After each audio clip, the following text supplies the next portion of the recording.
Mwongeye kwirirwa banywanyi bacu mugenda mudukurikirana aho mudukurikira muherereye hose mu bihugu vy'amakungu ya kure, abari ku mugabane w'abanyamerika mwese mudukurikira muherereye ku mugabane w'abanyaburaya, abari ku mugabane w'abanyaziya mwese kandi mudukurikira muherereye ngaha mu gihugu cacu c'Uburundi, bari mu ntara ya Bubanza, intara ya Makamba, intara ya Mwaro, abari mu ntara ya Bururi, abari kandi mu ntara ya Karuzi, intara ya Cankuzo, intara ya Kirundo, Ngozi, Kayanza, abari ngaho mu Cibitoke mwese mudukurikira muherereye mu Bujumbura Rirare na Bujumbura Meri, abari mu ntara ya Gitega mwese mudukurikira muherereye ngaho i Muramvya, mwese ndabahaye kaze. Fyonda subscribe ni bukoresha ururimi rw'icongereza canke ni bukoresha ururimi rw'igifaransa ufyonde sabone. Amakuru ariko aravugwa ngaha mu gihugu cacu Burundi, ibintu bibandanya gukomera cane.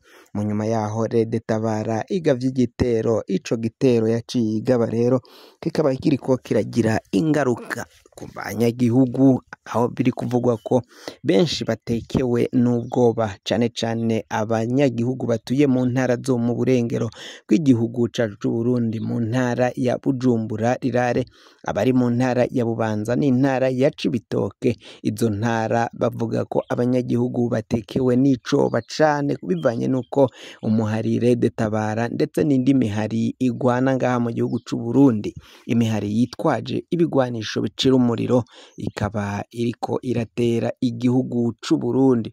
Amakuru rero ava ngaho mu banyagihugu, abanyagihugu bo muri izo ntara bakaba basaba ubutegetsi bw'Uburundi kongereza abasirikari n'abapolisi kugira ngo bacungere umutekano wabo banyagihugu, barinde imbibe z'igihugu, kuko bama bumva ko hari abagwanyi baciye baza kwinyegeza no kwinjira mu gihugu bagahungabanya umutekano w'abenegihugu.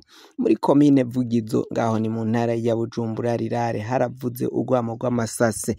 Muri iyi ndwi turiko turaheza harumvikanye ko haciye hagwamwo abantu benshi, harabaye gutana mu mitwe hagati y'igisirikari c'Uburundi ndetse n'igisoda c'uwo muhari Rede Tabara. Rede Tabara ikaba yaraciye itangaza ko yishemwo abasirikari 9 ndetse inatwara inkoho 3 n'amasase yazo, ubwo n'ibikono vyazo. Amakuru rero abandanya kuvuga ko abo banyagihugu basaba ko umukuru w'igihugu yoheba ingwano, ariko aritabira canke ararungikamwo abasirikare mu gihugu ca Repubulika Iharanira Intwaro Rusange ya Kongo, aho abo basoda bariko barungikwa kugwana n'umuhari M23, umuhari bita ko ari uw'abanyarwanda, ariko uwo muhari nawo M23 ukavuga ko ari abakongomani kandi ko bagwanira uburenganzira bwabo bwo kuba mu gihugu. Haragiye hapfundikwa amasezerano menshi hagati y'uwo muhari M23 n'igihugu ca Repubulika Iharanira Intwaro Rusange ya Kongo, ariko ntaco yagiye ashikako.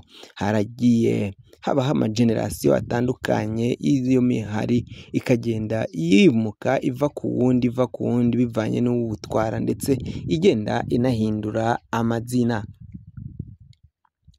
Amakuru ariko aravugwa rero, barasaba ko umukuru w'igihugu yoheba izo ngwano nk'uko twari duhejeje kubivuga, ahasigaye agakingira abenegihugu, agakingira n'Uburundi. Amakuru abandanya gutangaza avuga ko Perezida Ndayishimiye yaciye anuma arahera mu gacereri ntiyagira ico avuga. Ni mu gihe abandi bategetsi bo Rede Tabara igiheza gukora ivyo bitero vyabo baciye baja ngaho mu Gatumba baja guhoza abaciye barokoka ico gitero ca Rede Tabara, mu gihe Rede Tabara yo ivuga ko abo basirikari bo abasirikari b'u Burundi boba ari bo bishe canke bagandaguye abo banyagihugu bavuga ko baguye kuri urwo rugamba. Ngo Red Tabara irasana n'abasirikari b'igihugu, irasana n'abo bambaye impuzu z'igisirikari ndetse n'iz'igipolisi. Ivyo nivyo umuhari Red Tabara wo ushikiriza. Amakuru rero akabandanya kuvuga ko naho ivyo Red Tabara bishikiriza uko nyene, ubutegetsi bw'u Burundi bwo bwama bwavyiyamiriye kure ko ivyo Red Tabara ishikiriza bitari vyo.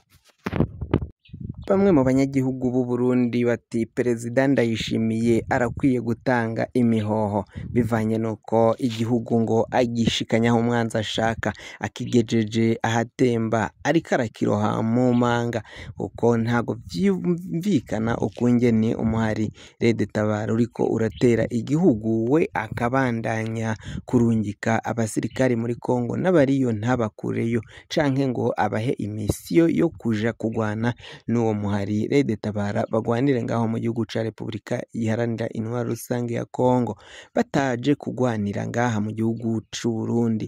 Ivyo vyose rero bikaba vyibonekeza ko ngo umukuru w'igihugu Varisito Ndayishimiye akwiye gutanga imihoho, kuko uko gutwara igihugu vyaramuyobeye. Ivyo nibivugwa na bamwe mu Barundi batandukanye, amashoko yacu aba yagiye ashika ko akabaha inkuru y'idonido. Kuri aka kanya hari kandi abavuga ko Ndayishimiye n'akagwi ke bariko bararya amahera gusa. Ayo mahera akaba ava mu gihugu ca Repubulika iharanira intwaro rusange ya Kongo. Amahera 500 kuri buri musirikare arungitswe ngaho mu gihugu ca Repubulika iharanira intwaro rusange ya Kongo. Kandi harahejeje kurungikwayo abasirikari basaga 7,500. Abo bose ngafata ico gitigiri wenda dukuremo abasirikari bahejeje kugwa ku rugamba baba 1,500. Ahasigaye ukore ibiharuro urabe ukungeni leta y'u Burundi iriko iranyonya itunga, kandi bakabikora mwibanga kugira ngo bene igihugu batazohava bamenyutsa umugambi canke ngo bawutahure w'ibiriko biragenda bibera ngaha mu butegetsi bw'igihugu c'u Burundi. Ivyo vyose rero bikaba vyibonekeza ko ata mutekano atanamahoro arama ari ngaha mu gihugu cacu c'u Burundi.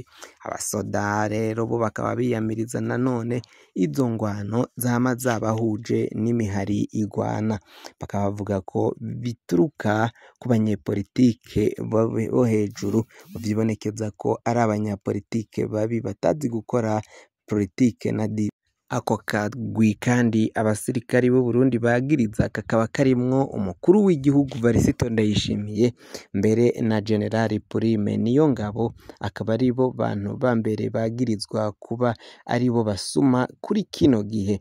Umukuru w'igihugu yaraheruka kumvikana agenda yiyamiriza abaryi b'igiturire, ariko kuri ubu ngubu biravugwa ko Ndayishimiye nawe ari umwe mu barya igiturire ku rwego rwo hejuru. Bakaba basaba ko Ndayishimiye Varisito yokurikiranwa n'amabwirizwa bishobora kumukurikirana kugira ngo azoryozwe ivyo yagirizwa. Ni mu gihe kandi muzi ko Varisito Ndayishimiye ariko aragirizwa urupfu rw'umuhisi Petero Nkurunziza.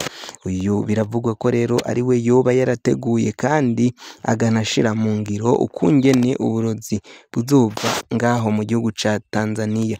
Iryo shano rikaza rigahabwa uwahora ari umukuru w'igihugu umuhisi Petero Nkurunziza, agaca asinzira. Ariko ngo ajya gupfa yababwiye ko bagomba kuzomumenyera abana, mu gihe buramuka rero batabamenye vyozoba bibi nk'uko amakuru agenda bivuga, amakuru agenda abihamiriza. Mu gihe batazomumenyera abana n'umuryango ngo bizohinduka muri buno butegetsi.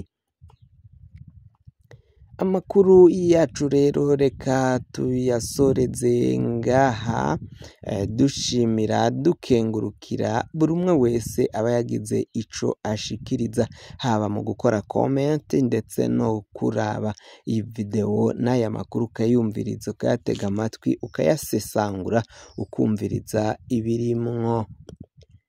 Fyonda subscribe niba ukoresha ururimi rw'icongereza canke niba ukoresha ururimi rw'igifaransa fyonda sabone. Muracuya ngahe buryo ufyonda kwa kantu kameze nk'agakengeri amakuru n'ibiganiro dutoza bize bigushikira umwanya ku mwanya aho uzoba uherereye hose.